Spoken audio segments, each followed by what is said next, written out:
ওয়াকফ amendment act 2025 ওপৰত আমাৰ all India Jamiat উলামা হিন্দৰ সভাপতি মৌলানা আৰশ্বাদ মাদানী সাহেবে যেটো ৰিট পিটিশন দাখিল কৰিছে তাৰ লগত সংগতি ৰাখি আমি অসমৰ সংখ্যালঘু সংগঠনসমূহেও আমাৰ আইএ ফাইল কৰিছোঁ আৰু আজি এই বিষয়ত উচ্চতম ন্যায়ালয়ত প্ৰায় 4 ঘণ্টা সময় আজি যুক্তি প্ৰদৰ্শন কৰা হৈছে।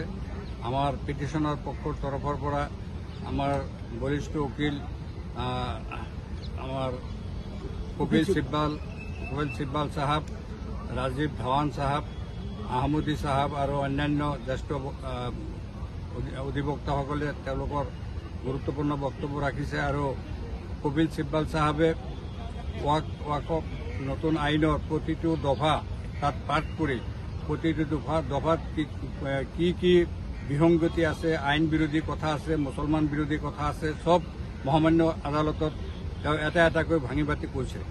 আৰু এই আইনৰ জৰিয়তে যে ওয়াক বাই ইউজাৰ যেটো ট্ৰেডিশ্যন বহুদিনৰ পৰাই আমাৰ শত বছৰৰ পৰা চলি আহিছে, এইটো যে বন্ধ কৰা হৈছে, এইটোৰ বিৰুদ্ধে তেখেতে কৈছে।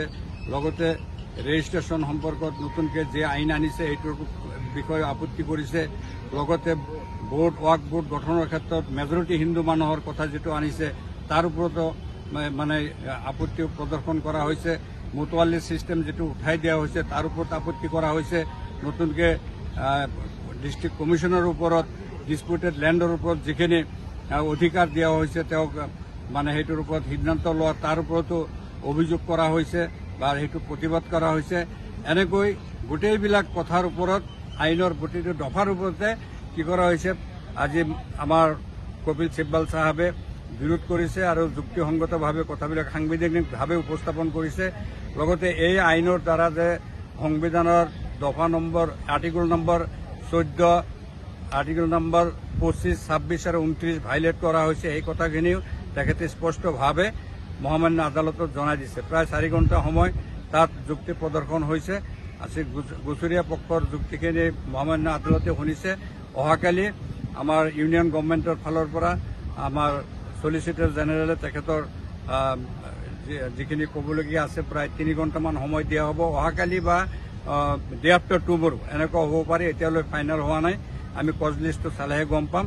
গতিকে আমি আশাবাদী যে যি সবল যুক্তি আমি আমাৰ তৰফৰ পৰা যি তাত মানে মহামান্য আদালতত পেশ কৰা হৈছে, আমাৰ পক্ষত নিশ্চয় মহামান্য আদালতে সংবিধানৰ পবিত্ৰতা ৰক্ষাৰ্থে আৰু সংখ্যালঘুসকলক যিখিনি অন্যায় এই চৰকাৰে কৰিব বিচাৰিছিলে তাৰ সেইটো হ'ব নিদিয়াকৈ আমাক এটা কি কৰিব ন্যায় প্ৰদান কৰিব, এটা আমি আশা ৰাখিছোঁ।